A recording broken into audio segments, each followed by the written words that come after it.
welcome back to another episode of In the Slot. I'm your host, Jacob Fraser, with my co-host, Keanen Tregaskis. And yes, I'm wearing the same clothes as I was when I recorded our basketball show, Ball Don't Lie. Yeah, I got one outfit. No, I'm recording immediately after our trade deadline episode over on our basketball podcast. Go check it out. Pretty good episode today. Cam's called for the head of Shams, the insider for the NBA. Okay.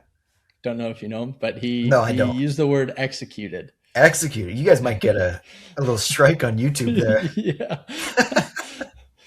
But let's get into our episode here. We're going to go over our weekly updates as always, team of the week, and then we're going to talk about some of the new teams emerging as potential playoff teams, and just finish off with our Olympic predictions ahead of the Olympics. We're recording on Thursday, the final day of NHL hockey before the Olympic break actually starts. But let's start things off with our weekly updates. Artemi Panarin, biggest news out of the week, traded to the LA Kings. Said he wouldn't go anywhere else. Kind of forced the Rangers' hand there a little bit, and signed a 2-year, $11 million AAV extension with the Kings. What are your thoughts on the move? I mean, it sucks because when guys have these no move clauses, like they can really dictate everything. Yeah, and my thoughts. We saw that here. Oilers in 6. No, they needed this. They've been struggling to score for a little while here, bouncing in and out of the wild card as the season's gone along. A negative goal differential right now. Yeah, if you compare him with Kempe, maybe Kopitar, he's still got stuff left in the tank. I think this is a great addition for a team that desperately needed it. Mm-hmm. And the other team that was appeared to heavily be in it was Seattle, who also desperately needed a star player. But we can talk about them in a minute because they needed this. They got 120 goal scorer, 2 people with 40 points on the season. This isn't an offense that was going to get you to the playoffs, let alone lose to the Oilers. Yeah. I mean, that's how they've kind of always operated. They've always been that defensive-minded team. So bringing in a player like Artemi Panarin is huge for them offensively. And then the return for the Rangers, I mean, Liam Greentree is a solid prospect for sure. He's got 119 points in 64 games last season. He's yet to play for Windsor this year in the OHL. But I mean, he's a solid prospect. We saw a little bit of him at the World Juniors this year with Team Canada. He was kind of the odd man out most games, playing a couple minutes when he was in, or he was outside of the lineup as well. But he's got 45 points in 34 games this year with Windsor. I don't know why Hockey DB just pulling numbers out of your ass there. Well, Hockey DB has statistics unavailable. Oh, okay. No, 119 points was last year, like I said. Okay. This year, I said he hadn't played any games because Hockey DB, unreliable source. Never use Hockey DB. It's elite prospects all the way. 45 points this year. I mean, he's a solid prospect, and then a couple of mid-round picks.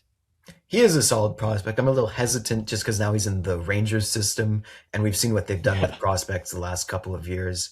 And we've seen Gabe Perreault not really crack the NHL roster consistently yet. Obviously, there's going to be a bigger chance for him to do that now that they're fully tanking and Panarin is gone. But I'd like to see some success at the NHL before I can say, he's a part of the future. Well, you mentioned Gabe Perreault, but they've had some much higher drafted prospects that haven't worked out. I think that was the most recent one. Yeah, they're really bad at developing young talent. So hope for the best for really good young talent. The first overall Lafreniere and the second overall Capo Caco. You don't expect a first overall pick isn't he might be good. No, there's expectations, and they ruined it. Yeah, they really did. That seems to be the Rangers' way, and maybe they're changing their tune a little bit. They've said that they're going into a bit of a rebuild, retool, whatever you want to call it. But so maybe they're going to give some of those young players more opportunity in their lineup, and we'll see what ends up happening with Liam Greentree. But you mentioned the Seattle Kraken. JT Miller. Yeah. You mentioned the Seattle Kraken though, and I would assume that Shane Wright maybe would have gone back in that deal because there's been rumors that they want to bring in a top six winger, and Shane Wright is a player that they've been willing to part with. But they also were going to offer Artemi Panarin a massive contract extension that would have blown the Kings extension out of the water. So I'm a bit surprised that Panarin didn't take them up on that. Yeah, there's no income tax in Washington either. Mm-hmm. That's a lot of money to a Yeah, team that is ahead of LA and just beat them last night. yeah, Like, he really wanted to live in LA, I guess. Maybe he's a Dodgers fan or something. yeah. I'm sure that Russian forward is a Dodgers fan. Bet he loves baseball. Oh, yeah, he definitely knows what baseball is. Which, by the way, check out Keenan's other show. You're full of shoutouts today. Yeah, we're just throwing all the sports out there, and then we've got Super Bowl Sunday, and we've got our football show coming out with an episode later today. So There you be on rounded the it out. lookout for that. Yeah. But yeah, I mean, I was surprised that LA was the destination. To be honest with you, like I last episode I mentioned Colorado Avalanche as an episode or as a holy my brain's all over the place as a option for Panarin, and obviously that didn't come to fruition. But yeah, I'm surprised by the Kings being the team that he really wanted to go to, and just the fact that they were able to get him on a 2 year, $11 million deal. Like that's a fairly solid contract for an aging guy like Artemi Panarin. Yeah, and it's 2 years. If it doesn't work, he's gone, and it Yeah, doesn't exactly. really look bad. Whereas a 4 year contract for a team like I almost said the Mariners, the Kraken. I got baseball on the mind. Yeah, for a team like the Kraken, who you hope are going to build a proper core by that point, it might affect them a little bit. Yeah, definitely. Um, let's shift off of the Artemi Panarin trade and let's move over to some college hockey. Little Everybody's one-two been punch. talking about it. Everybody's heard about it. Gavin Mckenna arrested. All of this is alleged. We have to say allegedly and Yeah, everything like that for regal, legal reasons. Um, but yeah, an incident following a team event at a bar at Penn State University apparently broke, allegedly, I should say, broke a kid's jaw, two punches, and he's facing some very serious legal trouble because of this situation. But I mean, first of all, do you think this is going to hurt his draft stock in any way? I did when I initially saw the headlines, but as Yeah. more information has come out, I don't think so anymore because the full story, the full alleged story, is it was a 21-year-old man who verbally harassed his mother, allegedly called her a whore. I don't know if we need to bleep that out for YouTube there for all the I viewers we didn't know get. you were going to drop the word, but okay. We like transparency over here. Yeah, fair enough. Yeah, allegedly called her that and then got kicked out of the bar, waited for uh, Gavin McKenna outside, verbally confronted McKenna, and then got attacked. It, it seems like there was enough for it to get physical. Obviously, breaking someone's jaw is above a little shove and a punch to protect your family. But as more of the story comes has come out, it feels like it's not going to be as big of a blow to him as it was when the initial headline and report was dropped. Yeah, I agree with that. Like, I mean, he's obviously got to be smart. Like, he's projected top two pick in this upcoming NHL draft. Like, he needs to learn from this and Yeah, try to stay away from. yeah, he is still a teenager too.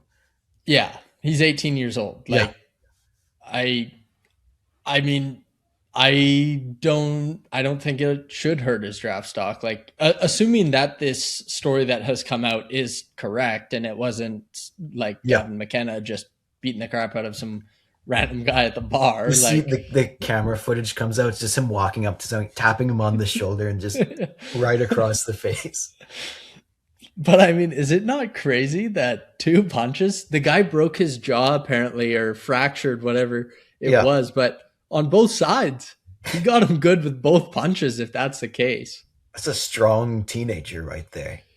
well, and he's not like the knocks on him have been. He's too small. He's too like Not he's got to anymore. bulk up. No, man, he's a No, he's strong good. guy. Apparently. Yeah, I guarantee that guy was drunk out of his mind. Alcohol is a wild substance. Who the Oh, guy? the guy who got his jaw broke. Oh, okay, yeah, for sure. Not the 18-year-old in a Pennsylvania bar. Yeah, okay. That's what I was wondering. Um, I mean, and who knows? Like, obviously, it's college. Like, there is a strong chance that Gavin McKenna at a bar, even though he's underage, is probably Now, he going to was be with friends allowed and to. family though. Oh, was he with family? I didn't Yeah. realize he was with family. I thought the guy was just saying stuff about his mom, like she wasn't there. The allegedly friends and family were Mhm. there. Oh, okay. Okay. Well, that makes it even Like, yeah. like that makes the response from McKenna even more valid to me. If his mom was actually there and he's like saying these things to his mom, yeah.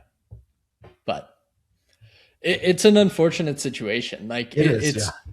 it's unfortunate that Gavin McKenna got himself mixed up into this, but it's not like he's actively seeking this out, right? So No, as far as we can tell yeah, from the story we know right now. Yeah, this is just gonna be it's gonna be a wait and see. We'll have some updates. Whenever there are yeah. updates available, but I think it's he has a one. hearing sometime next week. I think Yeah. it might be on the 13th. And we'll have more information then.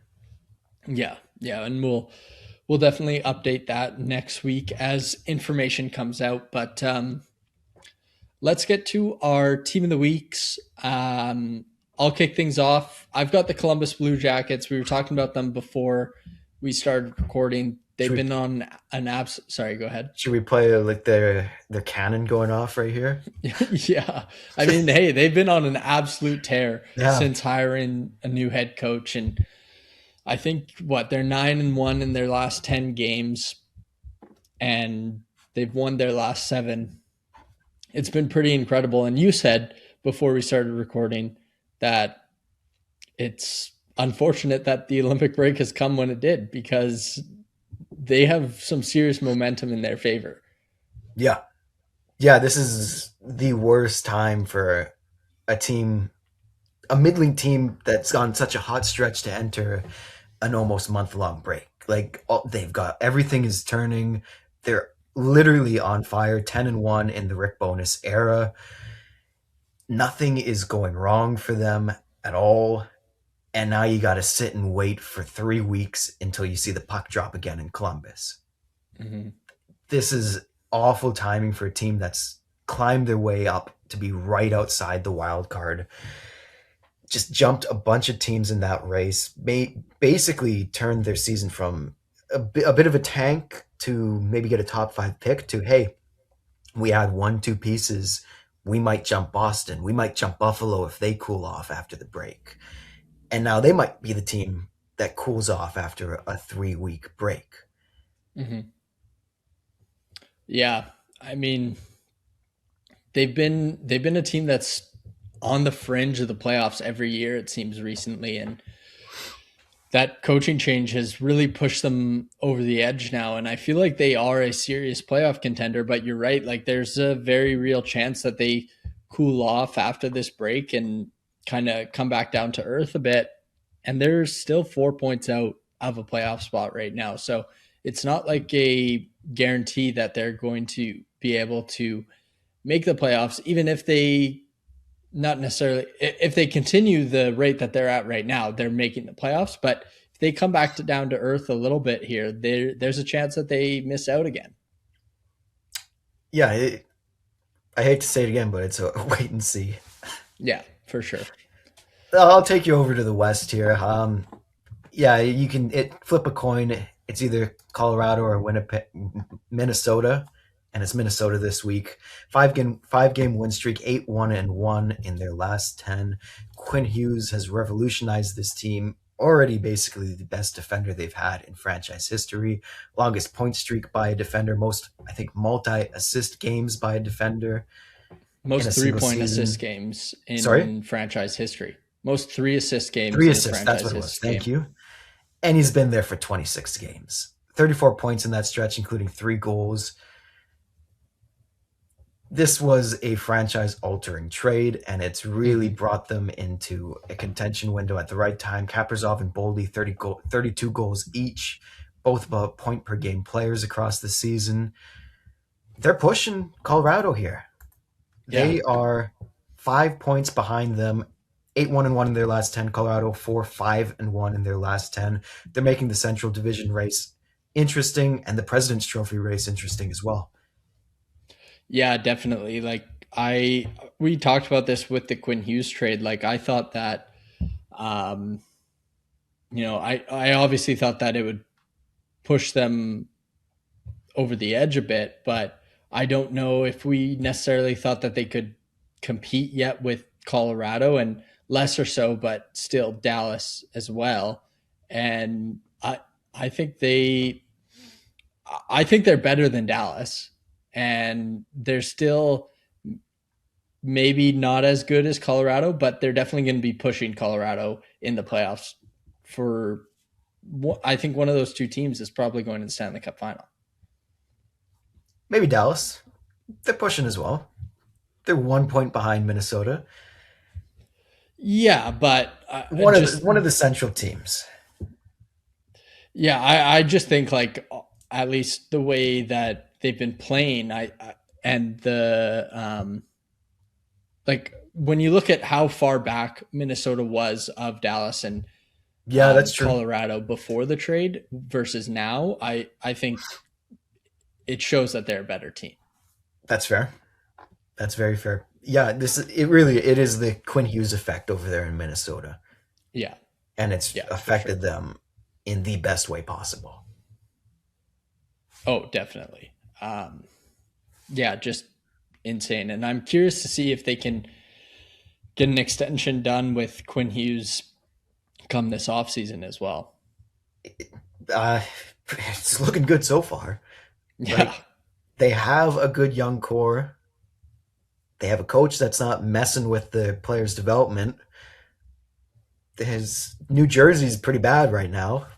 Why not resign? Yeah, exactly. Like if he likes it there, he probably loves playing with Kirill Kaprizov, Brock Faber, Oh, Matt 100%. Boldy. He's got two elite goaltenders, which who knows what they're going to do with Jesper Wallstedt. There's been a bunch of rumors that they're willing to trade him, which I think would be a mistake, but they've got two good goaltenders for right now. So yeah, they're a serious contender. Let's talk about the playoffs and some of the new playoff teams that have emerged this season. We've got five in the East and three in the West as the standings sit right now. But in the East, you've got Detroit, Pittsburgh, the New York Islanders, Buffalo, and Boston, and then in the West, Seattle, Utah, and Anaheim, all in playoff spots currently. Yeah, I mean, we've said it a couple times. It's been a wild year, but there has been a lot of turnover. I think there was what, 4 teams new to the playoffs last year compared to the previous season, maybe 5 in the league, Mm-hmm. and we got 5 in the East here. Albeit there's Florida's dealt with some injuries. We knew Toronto was going to have a weird year, but 5 teams to fall out in a single year at the moment, and they're all 6 or more points out, is pretty insane. Yeah. Like, especially who's jumping in. I mean, before the year, you could probably sit here and go, oh, Columbus missed by a point. They're probably in. The Rangers had a good offseason. No, it's Pittsburgh and the Islanders who just won the lottery last year. Detroit's figured it out too, and so has Buffalo. Like, and Boston's back, but they're always back.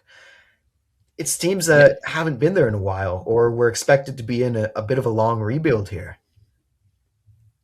Yeah. And in the West, I think we looked at Seattle as a team who could maybe push, but I think we all thought that they were going to be on the outside looking in. And same with Anaheim. Like we expected a step to be taken, but this has been a massive step for the Anaheim Ducks, and now they're pushing Utah.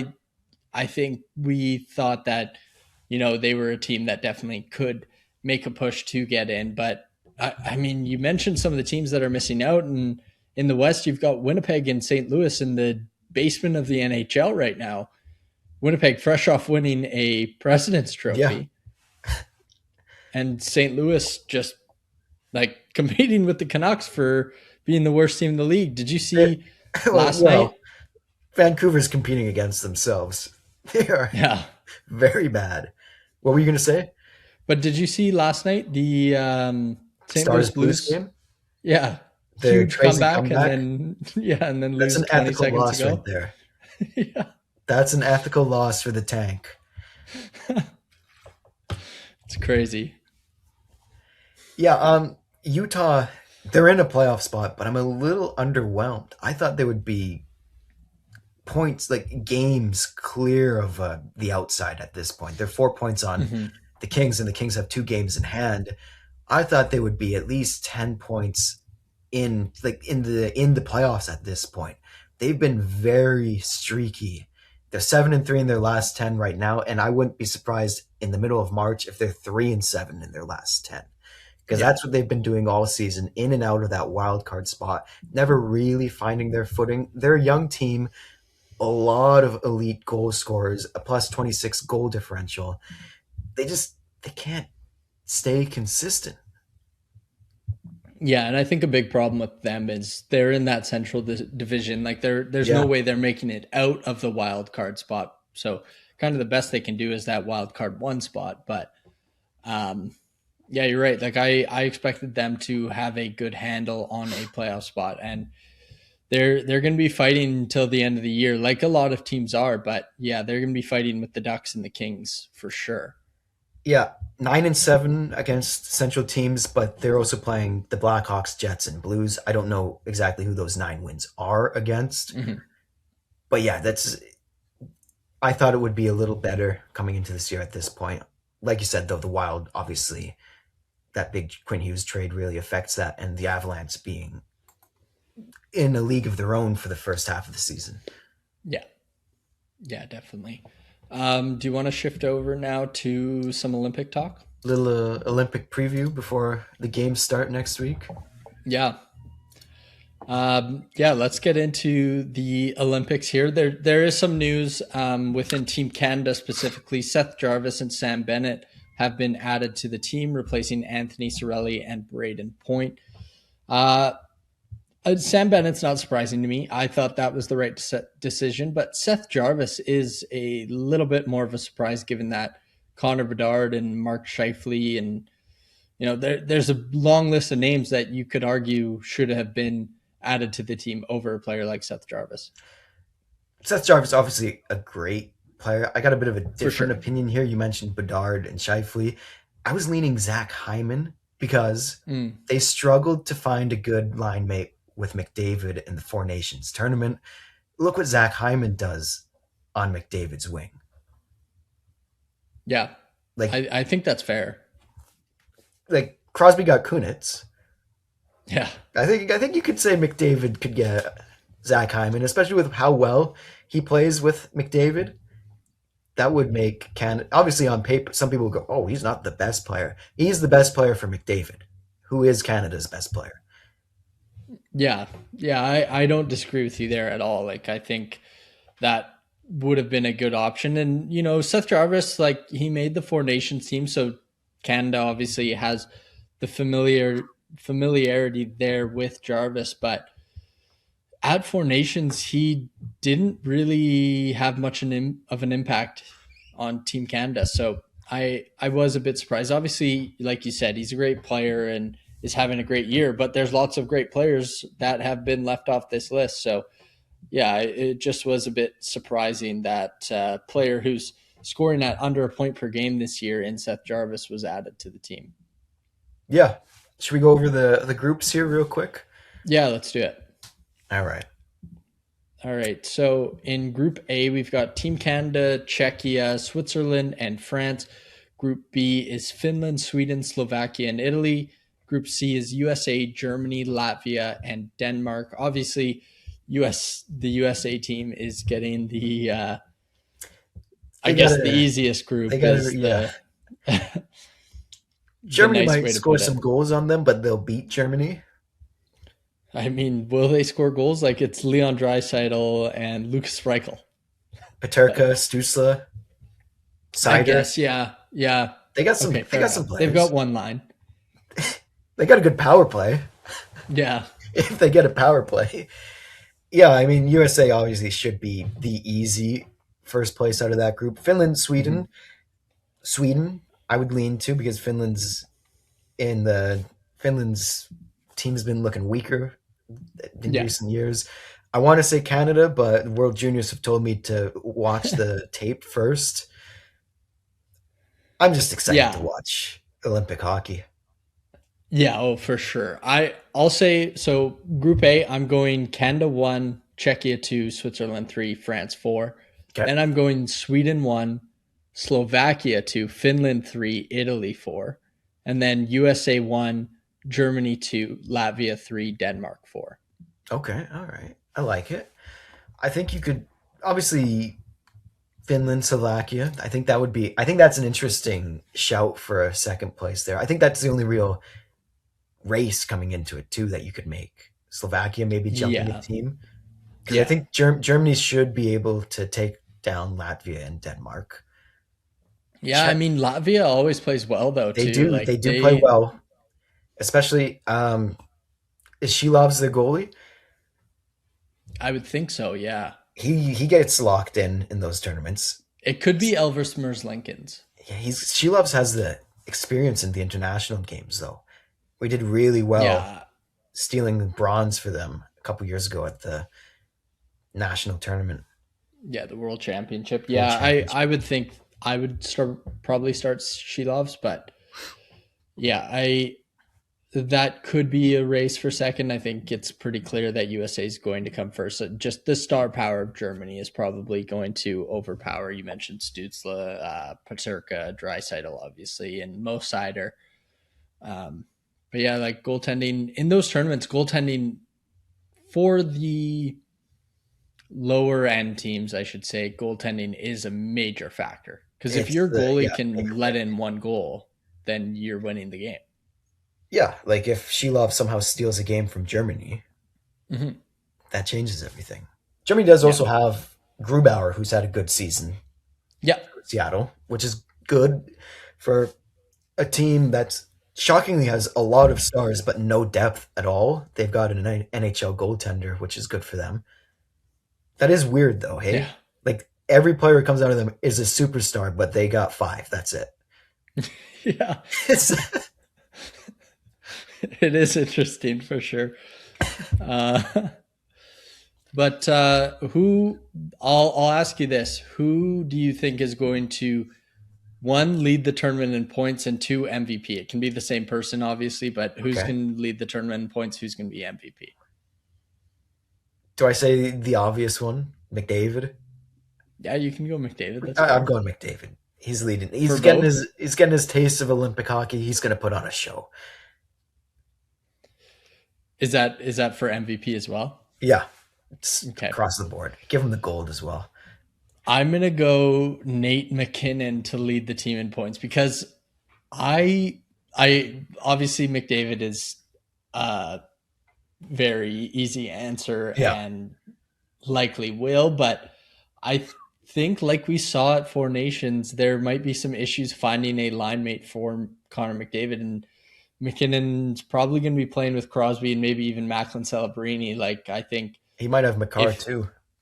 yeah, exactly. So I think that trio, whatever trio it ends up being, McKinnon and Crosby are going to be playing together. I think McKinnon is going to lead the way for Team Canada and for the tournament. And then tournament MVP, I think this tournament really, if Canada's going to win gold, this tournament's going to come down to goaltending. I'm going Logan Thompson for my tournament MVP. Okay, all right. And that's who you got winning it all too. Yeah, yeah. It I would be got Canada. Thompson winning, assuming that Canada wins gold. I got Canada over Sweden. Really? I think Canada US are gonna match up in the semis. I think that's just how it's gonna draw I out. could see that. Who's your runner up? I mean, I was just gonna go Canada USA. I kind of. Fair enough. That's fair. That Who do you think's gonna be in the bronze medal game then? that's a good one. I'm gonna go Czechia, Finland. So Oh wait, no sorry, USA. no, sorry. Czechia, USA. You said USA, that threw me off. Oh, Czechia, sorry. USA. I literally Okay. said they're in the semis too. Yeah, I'm going Czechia, Sweden for Okay, my bronze medal matchup. I think that's a good final So four there. so medals, I'm going Canada gold, USA silver, and I'm actually going to give Czechia the bronze. I don't I'm know why. I going just have a feeling about Czechia. Canada, Sweden, USA. I think Okay. they'll take down Czechia in the bronze medal match. I don't think the USA team is going to leave without a medal. Trump might not No, let I him. don't think so either. Sorry. No, I don't see them leaving without a medal either. But Yeah, it's yeah, it's gonna be fun. it is. I'm excited. I will say about Sweden, like the thing that concerns me with their team is just the center depth. Obviously, they have elite wingers, but like down the middle, it's Elias Pettersson, it's Joel Eriksson Ek. Like, Yeah, that's true. It's it's either, but you look at Czechia and Finland, they got some problems too, though. oh, for sure. I just think like Czechia is built like a more classic NHL team where they Hmm. have like some stars and then they have like some grittier depth bottom six guys. Okay, And I just think that might be a better recipe for success for Team Czechia. that's fair. Yeah, I don't disagree with you. But yeah, I'll say it again. I'm just excited to watch Olympic hockey. Yeah. It's gonna be a great tournament. Yeah, it really is. I'm really excited for it. Canada's first game is Next against Thursday. Czechia. Actually, yeah, I think it's on Thursday. I'm just trying to pull it up.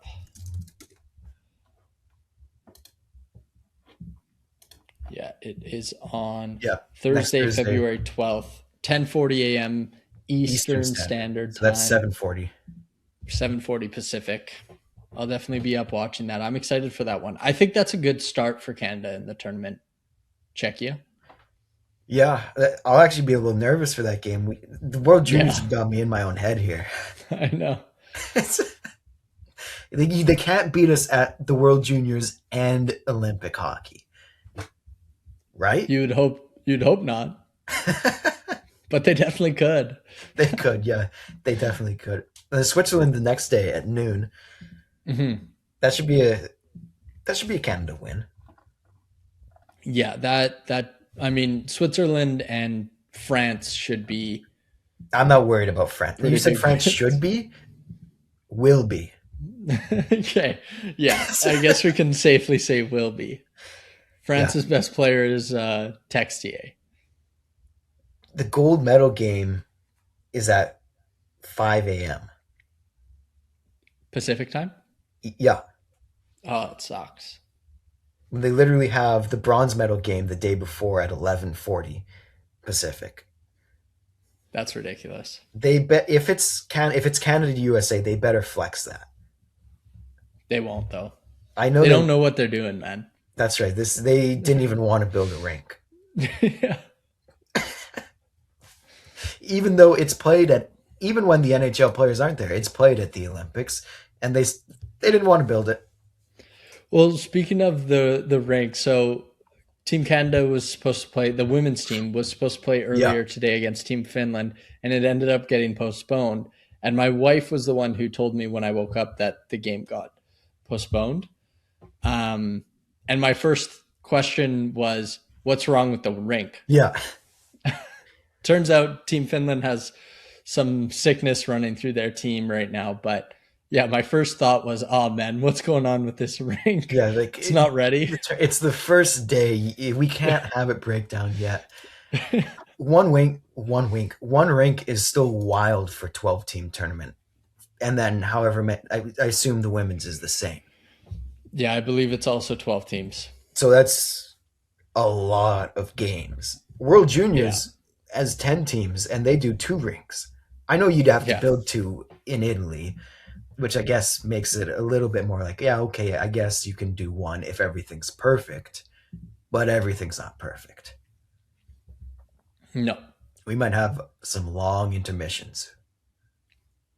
Oh, for the women's tournament, there are two rinks. Okay, that's good.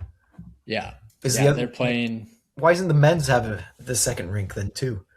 I assume it's because the rink was supposed to be built to NHL standards, and because the NHL players are there, that would be my assumption. Okay, But it's not built to NHL standards though. well, that's what I mean. It was supposed to be, but it wasn't. I'm trying What to the? I'm trying to find the uh, schedule that lists the rink Yeah, because the I'm on Hockey Canada here for the men's tournament. It just says Milan, Italy. there are two rinks in Milan as well. Like both the women's rinks are Okay, at Milan. Oh, here we go. All. Oh no, there's two rinks for the men's as well, okay, I take it back. but a large majority of the games are not played at the Yeah, I other rink. assume like the semis and the bronze and gold medal games are going to be played at the same rink. Yeah, three. I'm just counting how many games. There's four round robin games that are going to be played at the other rink. All the rest of the games are played at the main Okay, rink, so and then 26 of the 30 games are played at one rink. Okay. I assume that's just because of the scheduling. They had like one game, it just wouldn't, they would overlap. yeah, probably. All right. Yeah, that's all. That's all I gotta say. I'm curious what this other rink looks like. We'll watch some women's hockey. We'll see it. It Yeah, can't be that great. no. Yeah, USA Czechia played on it earlier today. So did Sweden, Germany in the women's tournament. Oh my gosh, in the women's tournament. It's a I've struggle. been recording for like a couple hours straight, and We just can wrap before it that, I up. produced another show. Yeah, let's wrap it up there. Um, yeah, we'll be covering the Olympics during the break here for sure. I guess next week will be our next episode. Will they have played by the next time we record? We can delay if we need to. February Whatever. 11th? February Oh 11th is yeah. the Wednesday. Yeah, that's when the first games are. Okay, okay. So it'll be a couple games we can talk about if the rink's falling apart yet or not. Yeah, next Thursday is Canada's first game of the tournament, so that would actually be a perfect Yeah, if we time to do, record. we can talk about this when the camera's done rolling. Yeah, that's true. Okay, This we'll be back this is not an sometime next on-camera week. conversation.